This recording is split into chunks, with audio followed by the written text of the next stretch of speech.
네, 반갑습니다. 여러분, 우리가 10주간 사사기 실패의 은혜라는 주제를 가지고 말씀을 나누었습니다. 올해 총 4번의 주제를 우리가 가지고 말씀을 나누었는데 이번이 제일 어려운 것 같아요.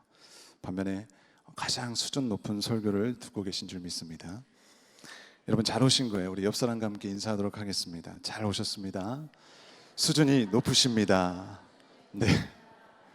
여러분, 그런데 잘 들으셔야 돼요. 오늘 총정리입니다. 결론이에요. 집중하셔야만 이해하고 또 깨닫고 우리가 은혜 받을 수 있으니까요. 오늘 성령께서 여러분에게 그런 은혜를 부어주실 줄 믿습니다. 여러분, 제가 청년부 담당 목사인데요. 우리 청년들이 잘 믿지 않지만 제가 결혼을 해서 아이가 셋입니다. 딸만 셋이에요. 이제 첫째가 초등학교 5학년인데요. 요즘 초등학생들이요, 중학생 같아요. 네. 사춘기도 빨리 오고요, 화장도 해요. 네. 핸드폰도요, 좋은 거 아니면 안 쓰려고 합니다. 우리 아이만 그런 건 아닌 것 같아요. 이제 최근에 이 아이가 핸드폰 액정이요, 스마트폰 액정이 깨져서 핸드폰이 안 되는 거예요. 터치가 잘 안 돼요. 벌써 이제 핸드폰 해먹은 지가 3개째인데요.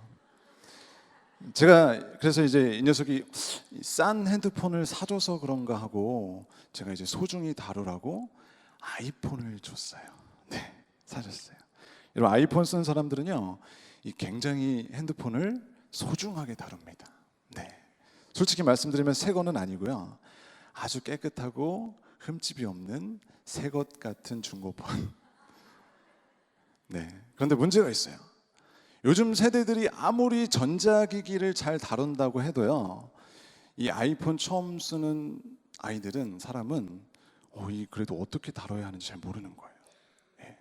그래서 제가 조금 가르쳐 주다가 매뉴얼 책을 보내줍니다. 네. PDF로 가이드북, 사용 설명서를 보내준 거예요. 여러분, 어떻게 됐을까요? 네, 이걸 이제 잘 써보려고 그걸 읽으면서 핸드폰을 내려놓지 않는 거예요. 밤새도록 핸드폰을 합니다. 네, 초집중해요. 왜 그럴까요? 매뉴얼북, 이 사용 설명서를 잘 보고 그대로 사용하려고 그러는 거예요. 안내받은 대로 잘 쓰려고 그런 거예요. 여러분, 우리에게도 이런 매뉴얼북이 있습니다. 가이드북이 있어요. 사용 설명서가 있어요. 뭐죠? 성경입니다. 성경을 일컬어서요, 기록된 하나님의 말씀이라고 이야기를 해요. 구약과 신약으로 구성된 한 권으로 되어 있는데, 이 두 성경은 말 그대로 한 권의 책이기 때문에 따로 볼 수가 없어요. 이렇게 볼 때 사사기는요, 이 구약과 신약의 관계에 있어서 이스라엘의 역사를, 이 이스라엘 역사의 비극적 시대를 증언하고 있다는 것입니다. 그리고 그 시대를 살아간 사람들을 바라보면서 우리로 하여금 지금 무언가 배우도록 초청하고 있는 거예요. 여러분, 그것은 우리가 어떻게 살아야 할지를 끊임없이 질문하면서 인생을 걸어가라는 의미입니다. 이러한 인생들은 우리 마음과 생각이 어디서부터 오는지 보면서 그 인생길을 걷게 되는데, 여러분, 우리 인생이 어디서부터 옵니까? 우리 생각과 마음이 어디서부터 옵니까? 네, 하나님으로부터 온다는 것이고요, 하나님의 자녀됨이라는 것입니다. 바로 그 정체성을 갖고 스스로 인식하면서 살아가야 할 그 대상이 누군지 정확히 아는 게 중요한 거예요. 우리가 왜 그렇게 살아가야 하는지 그 대상을 아는 게 중요하다는 것이죠. 그래서 사사기에서 이제껏 말하는 기드온이 용사고 삼손이 영웅이니 하는 그것보다도 더 중요한 것을 우리가 사사기를 통해서 바라봐야 한다는 것입니다. 지난번에도 나는 우리가 텍스트와 컨텍스트가 바로 그런 거예요. 그래서 그런 이해가 바로 필요하다라는 것입니다. 어려운 거 다시 한 번만 제가 설명을 해드릴게요. 이 컨텍스트는요, 어떤 일의 정황이나 전후 사정, 문맥, 배경, 무대라고 이해를 하시면 됩니다. 하나님이 이러한 정황이나 이 문맥 속에서요, 일하고 계시는 거예요. 큰 그림으로 일하고 계시는 거예요. 그 속에서 이루려고 하시는 그 뜻이 있는데, 그래서 우리가 그것을 찾고 이해해야 한다라는 것입니다. 예를 들어서요, 부모가 아이에게 공부해라, 여러분 이렇게 말하는 거는요 텍스트예요. 이 말을 어떤 상황에서 했느냐가 중요한 것입니다. 만약에 낮에 했다면 당연한 말이죠. 근데 밤 12시에 했다면 굉장히 지독한 부모인 거죠. 이런 평가가 나올 수 있다는 거예요. 여러분, 밤 12시라는 이 상황이 바로 컨텍스트예요. 하나님이 사사기를 통해서 지금 우리에게 이야기하시는 게 이겁니다. 왕이 없어서 자기 소견대로 행했다. 여러분, 그럼 그 왕이 있으면요 잘했을까요? 우리는 결론을 이미 알고 있습니다. 사울왕을 한번 보세요. 여러분, 이전에도 이야기했듯이 사사기에는요 성경에서 이야기할 법한 충성이나 결단, 신앙적인 그 업적 같은 것은요 하나도 보이지 않습니다. 사실 그대로를, 역사를 기록하고 있어요. 우리가 이제껏 보는 관점으로 보면요 사사기는 변명하거나 회개하거나 이러지 않고요, 죄의 무서움을 사실 그대로 냉정하게 기록하고 있어요. 죄가 무엇인지, 인간이 무엇인지, 현실이 무엇인지, 이 세상이 무엇인지를 정확하게 이야기해주고 있습니다. 여러분, 우리는 성경을 통해서 위로받고 소망을 얻고 행복을 갈망했을지 몰라요. 또 성경의 위대한 인물들을 보면서, 우리가 예수님을 보면서 위인전을 보듯이 그냥 고개를 끄덕였을지도 모릅니다.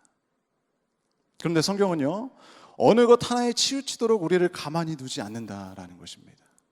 둘 다 모두 틀린 생각은 아니에요. 그러나 그것만 옳다고 생각한다면 분명히 문제가 된다라는 것입니다. 여러분, 어떻게 삶을 살면서요 우리가 긍정만 있을 수 있느냐라는 것이죠. 부정적인 요소도 분명히 있다라는 것입니다. 그렇기 때문에 성경은요 이 모두를 포괄하여서 여러분 예수님이라는 인물을 목적으로 기록된 책이라는 거예요. 우리 삶의 긍정과 부정 사이를 오가면서요 이 균형을 맞춰주고 있는 책이 바로 성경이라는 거예요. 그것이 분명하다는 것이죠. 동시에 성경은요 예수 그리스도를 목적으로 해서 기록된 그 이유가 우리 자신에게 있음을 끊임없이 말하고 있다는 것입니다. 그게 뭐예요? 우리를 죄에서부터 건져내기 위해서. 여러분, 성경의 여러 권에서요 이러한 요소가 다 있다는 것입니다. 그런데 사사기에서는요 단연코 하나님을 등지고 하나님 없이 살려고 하는 오만한 그 모습들이 가장 뚜렷하게 나오고 있다는 것입니다. 그렇다면 성경은요 예수 그리스도라는 이 텍스트를 담아내기 위해서 우리 인생이라는 컨텍스트 안에 여러 가지 요소들을 반영하는 것이라고 할 수 있다는 것이죠. 바로 우리가 기대하고 또 담고자 하는 것들을요 이 컨텍스트라고 말할 수 있다는 것입니다. 그런데 우리가 해결해야 할 문제들이 남아 있습니다. 담아야 할 뭐가 있어요? 텍스트가 있다는 것이죠. 성경 사사기를 통해서 끊임없이 우리에게 던지고 있는 것이 뭐냐면, 사사기에 기록된 이스라엘의 이 실패는 단순히 조롱받아야 할 일이 아니라는 거예요.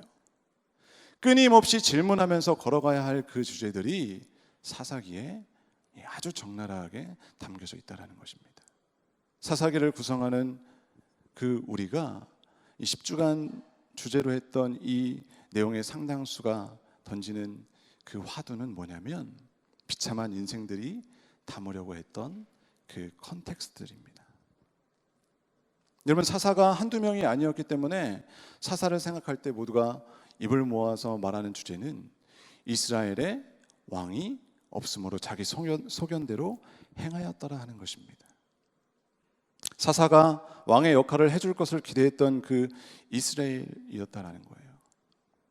그런데 철저하게 실패했고요, 역사는 계속해서 그렇게 반복되더라는 거예요. 이게 사사기가 우리에게 던져주는 흔히 알고 있는 신학적인 주제입니다. 어김없이 반복되는 이 이스라엘의 실책은요, 여전히 자기 소견대로 행하였다라는 거예요. 여러분, 이스라엘에 왕이 없었던 게 아닙니다. 그건 이스라엘에게 주어진 자유와 선택에 관한 거였어요. 그것은 하나님께 속한 것임을 확인할 수 있도록 안내하는 도구였다라는 것이죠. 실제로 사사기에 기록된 사사들이 보여준 그 인간적인 모습은요, 말 그대로 그 모습이 우리의 모습, 내 모습일 수 있다라는 겁니다. 우리가 영웅처럼 떠받드는 삼손과 기드온의 그 모습 속에서 보여지는 그 인간적인 모습은요, 어떤 권력과 이성에 대한 욕심으로부터 나옵니다. 비롯된 것이에요. 어느 누구도 여러분 권력과 이성에서 자유할 수 없다고 이야기하는 거예요. 인간의 본능이 이성에 대한 욕망이고요, 권력을 얻어서 남을 짓밟고자 하는 그것이라는 거예요. 만약에 이것을 부정하면 여러분 은밀한 내 안에, 내 속의 모습을 찾아봐야 한다라는 것입니다. 나를 포장하고 있지는 않은지, 내 안에 남에게 보이는 또 다른 모습으로 내가 살아가고 있지 않은지, 아무도 내 안에 그 자라는 욕망을 부인할 수 없다고 지금 말하고 있는 거예요. 여러분, 사사기가 보여주는 것은요, 우리가 어디에 딱 서서 보더라도요, 우리 인간 본연의 그 문제가 되어진다라는 것입니다. 결코 자유할 수 없는 것들이에요. 이방의 풍습을 쫓는 그 실수는요, 결코 우연히 발생된 것이 아닙니다. 하나님으로부터 멀어지기 위해서 부단히 힘쓰는 우리의 그 노력으로부터 이루어진 것이라는 거죠.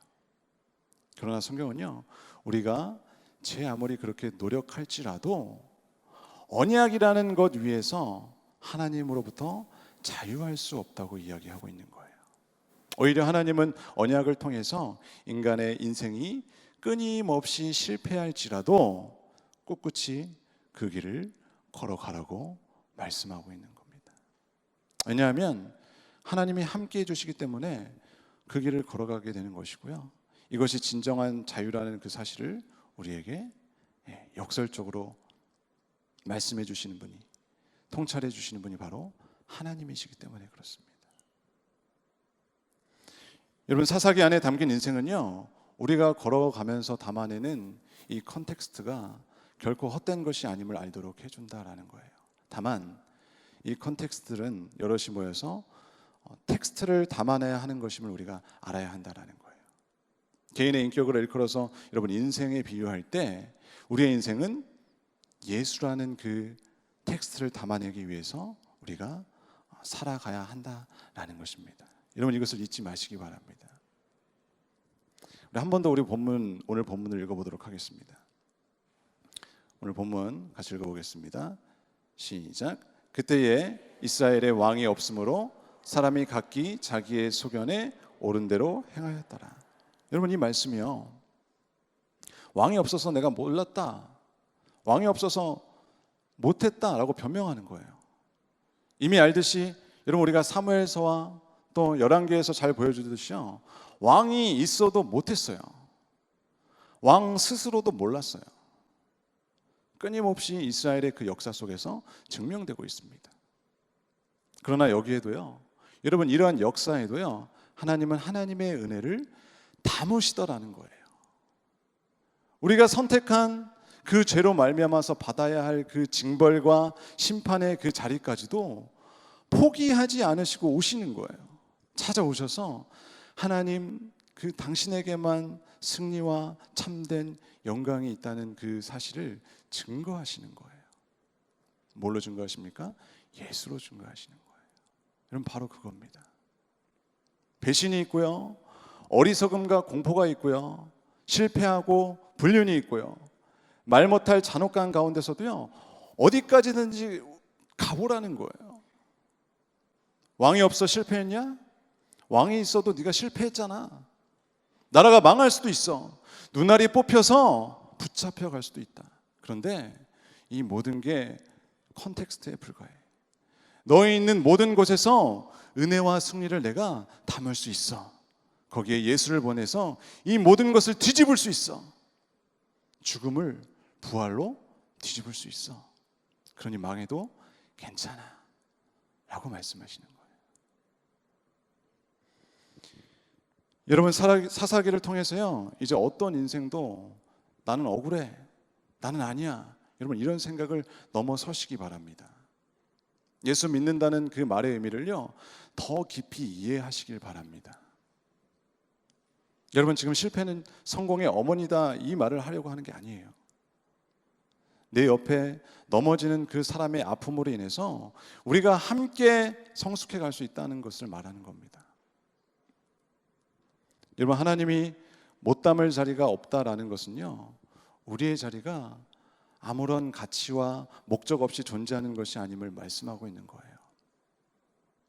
존재 그 자체만으로 하나님이 부어주실 그 텍스트를 담아내기에 충분하다라는 것입니다. 이기적인 세상에서 흘러가는 그 무수히 많은 것들을 우리에게 흩어져 버릴 그런 컨텍스트에 불과하다라는 것입니다. 그렇기에 우리가 마주하는 그 상황들, 컨텍스트들은요, 예수라는 텍스트를 부어주시는 하나님의 은혜를 담아내기 위한 그러한 것들인 거예요. 여러분 이것을 믿으셔야 됩니다. 그것이 부정적인 것이든 긍정적인 것이든 우리가 마주하면서 부딪히면서 오늘도 우리가 깎이고 또 깎이고 깎여서 가장 아름다운 모습으로 하나님의 자녀된 정체성을 인식하면서 그렇게 살아갈 줄 믿습니다. 비참한 인생 가운데, 힘들어서 좌절하는 우리 인생 가운데 우리가 우리의 정체성을 깨닫고 담대히 주님 앞에 나아가서 승리하는 저와 여러분이 되시기를 주님의 이름으로 축원합니다. 어떤 인생도 어떤 경우도 하나님의 은혜가 품지 못할 자리는 없다라는 것입니다.